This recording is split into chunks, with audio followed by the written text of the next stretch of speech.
Hello বন্ধুরা, ঠাকুমার দুদিন শরীর খারাপ ছিল বলে ভিডিও দিতে পারিনি। এত অতিরিক্ত গরম পড়েছে, ওই গরমে শুধুই ঠাকুমার শরীর খারাপ করছে, ওই জন্য ভিডিও দুদিন দেওয়া হয়নি। ওই জন্য ঠাকুমাকে বললাম আজ ভিডিও দে। শীতকালটা তো ভালোভাবেই কেটে গেল, গরমকালটা কি কাটবে না ঠাকুমার? গরমকালেই কি ঠাকুমা ফুটে যাবে না কি জানিনি।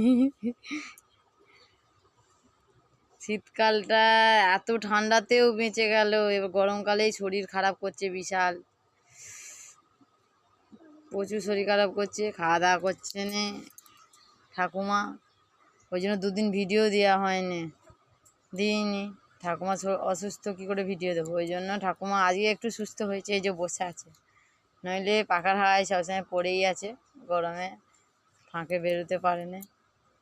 আজকে সুস্থ আছে, আমি বললাম তাহলে একটু ভিডিও করবো। বসে তো ঠাকুমা, বসতে ভিডিও করছে।